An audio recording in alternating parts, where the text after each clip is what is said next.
کربلا میں حسین، یہ اسلام زمانے بھر میں ٹھوکر کھاتا پھرتا، یہ اسلام زمانے بھر میں ٹھوکر کھاتا پھرتا۔ رات امام علی مقام سیدنا حضرت امام حسین رضی اللہ تعالیٰ عنہ جب پیدا ہوئے، پیدائش سے پہلے حضرت ام الفضل خواب دیتی ہے کہ آپ کہ ایک حضور پاک صلی اللہ علیہ وسلم کے گوشت کا ٹکڑا کاٹ کر کے میرے گود میں رکھا گیا۔ وہ گھبرائی اور بارگاہ نبی میں پہنچی، یا رسول اللہ میں نے آج بڑا عجیب خواب دیکھا ہے، اے اللہ کے حبیب میں نے بڑا ڈراؤنا خواب دیکھا ہے۔ میرے آقا فرماتے بتاؤ کون سا خواب دیکھا ہے؟ کہ میں نے یہ خواب دیکھی ہے کہ آپ کے جسم کا ایک ٹکڑا کاٹ کر کے میری گود میں رکھا گیا۔ میرے آقا فرماتے ہیں بڑا اچھا خواب ہے، اس لیے کہ میری بیٹی فاطمہ کے گھر میں بیٹا پیدا ہوگا اور تمہارے گود میں دیا جائے گا۔ ایسا ہی ہوا، سیدنا حضرت امام حسین پیدا ہوئے، پیدا ہونے کے بعد ان کی گود میں دیا گیا۔ جب میرے آقا امام الانبیاء صلی اللہ تعالیٰ علیہ وسلم کو خبر ہوئی کہ حضرت فاطمہ کے گھر میں بیٹا پیدا ہوا، امام الانبیاء تشریف لے گئے۔ لے جانے کے بعد علی سے پوچھا جو بچہ پیدا ہوا ہے کہاں ہے، میری گود میں دو۔ اللہ اکبر، حضرت علی بچے کو اٹھاتے ہیں، میرے آقا امام الانبیاء کے گود میں دیتے ہیں۔ دینے کے بعد میرے آقا فرماتے ہیں اے علی بتا اس کا نام کیا رکھا ہے؟ علی کہتے ہیں یا رسول اللہ اس کا نام تو آپ ہی رکھیں گے۔ اتنے میں رب نے جبرائیل کو بھیجا، اے جبرائیل جاؤ میرے محبوب سے کہہ دو کہ اس کا نام حسین رکھا جائے۔ اللہ اللہ، امام حسن کا نام بھی رب نے رکھا ہے، امام حسین کا نام بھی رب نے رکھا ہے۔ اس کے بعد میرے آقا امام الانبیاء جناب محمد رسول اللہ صلی اللہ علیہ وسلم نے امام حسین کو گود میں لی۔ لینے کے بعد میرے آقا امام الانبیاء نے امام حسین کے کانوں میں آذان دی، صدا بلند کی، اللہ اکبر اللہ اکبر، اور امام حسین نے آنکھیں کھولی۔ اللہ اللہ، ایک طرف جلوہ مصطفیٰ، ایک طرف نگاہ حسین، حسین اپنی نگاہوں سے جلوہ مصطفیٰ دیکھ رہے ہیں، میرے آقا اپنے نواسے کا چہرہ دیکھ رہے ہیں، نواسہ اپنے نانا کا جلوہ دیکھ رہے ہیں، اور اشارے اشارے میں یہ گفتگو ہو رہی ہے۔ دنیا نے نہیں دیکھا کہ میرے آقا نے کان میں آذان دی، امام حسین نے آنکھیں کھولی، مگر اشاروں میں بہت کچھ کہہ گیا، اشارے اشارے میں بہت کچھ کہہ گیا۔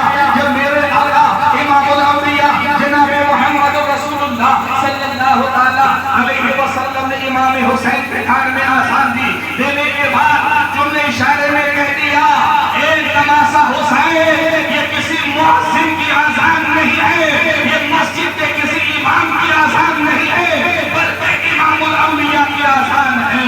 اے تماشا حسین، یہ کسی عام مؤذن کی آذان نہیں ہے، بلکہ یہ معراج کے دوران امام الانبیاء کی آذان ہے۔ اے تماشا حسین، اس آذان کا خیال کرنا، اس آذان کا خیال کرنا۔ تو نگاہ حسین نے جب روح مصطفیٰ کو دیکھا، اشارے میں کہہ دیا اے نانا جان، اگر آذان نبیوں کے امام کی ہے تو کام بھی شہیدوں کے امام کی ہے۔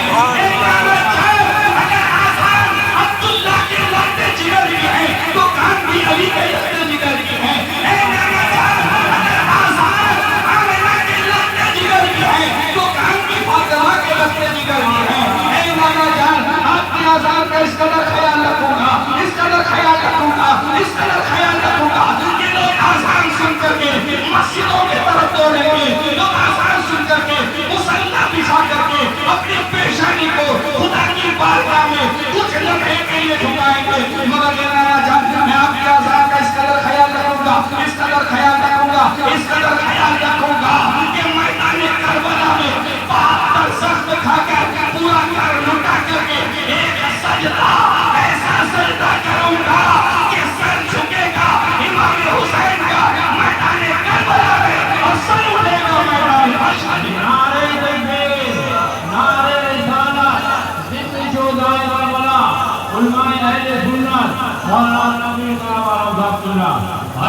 نگاہوں میں حسین نے یہ بھی جواب دے دیا اے نانا جان، آپ کی آذان کا اس قدر خیال رکھوں گا کہ لوگ آذان سن کر کے مسجدوں میں نماز قرآن پڑھیں گے، لوگ آذان سن کر کے اپنے گھروں پہ قرآن پڑھیں گے، لوگ آذان سن کر کے مصلی پہ قرآن پڑھیں گے۔ اے نانا جان، جان مسجد میں قرآن پڑھنا آسان ہے، منبر پہ قرآن پڑھنا آسان ہے، مصلی پہ قرآن پڑھنا آسان ہے۔ اے نانا جان لوگ اذان سن کر کے اپنے اپنے گھروں پر آمد اور قرآن پڑھیں گے، مگر آپ کا نواسا آپ کے اذان کا اس قدر خیال رکھے گا کہ سر تن سے جدا ہونے کے بعد بھی جب نیزے پہ چڑھایا جائے گا تو حسین کا سر نیزے پہ چڑھ کے بھی قرآن پڑھتا ہوا نظر آئے گا۔ خیال رکھوں گا، امام جان میں آپ کے آزاد کا اس قدر خیال رکھوں گا۔ اللہ اللہ امام حسین نے نبی پاک صلی اللہ علیہ وسلم کے آزاد کا خیال رکھا، یقیناً رکھا۔ میدان کربلا میں سب کچھ لٹا دیا، سب کو شہید کر دیا، خود شہید ہو گئے اور اپنی پیشانی کو سر اقدس کو سجدے میں کٹا کر کے دنیا والے کو یہ بتا دیا، اے دنیا والوں میرے نانا جی نے اذان دی تھی وہ آج وہ سجدہ میں نے کر کے دکھایا ہے، جو کہ حدیث پاک میں آتا ہے انسان جس حالت میں مرتا ہے اسی حالت میں اٹھایا جائے گا۔ میرے امام حسین نے اپنے سر کو جب کربلا کے میدان میں رکھا تھا، اللہ اکبر، جبرائیل نے یہی دیکھا کہ حسین کا سر زمین پر ہے، میکائیل نے یہی دیکھا حسین کا سر سجدے میں ہے، اسرافیل نے یہی دیکھا حسین کا سر سجدے میں ہے، کربلا والوں نے یہی دیکھا حسین کا سر سجدے میں ہے، بلکہ مورخین نے لکھا تو یہی لکھا حسین کا سر سجدے میں ہے، محدثین نے لکھا تو یہی لکھا حسین کا سر سجدے میں ہے، جنہوں نے بھی لکھا، جس نے بھی پڑھا، جس نے بھی دیکھا، سب نے یہی دیکھا حسین کا سر سجدے میں ہے، مگر کسی نے آج تک یہ نہ دیکھا کہ حسین نے اپنا سر سجدے سے اٹھایا ہو، حسین نے اپنا سر سجدے سے اٹھایا ہو۔ تو حسین کا سر جھکا ہے میدان کربلا میں، اور حسین کا سر اٹھے گا تو میدان محشر میں۔ حسین نے حسین نے ایسا سجدہ کر کے دنیا والے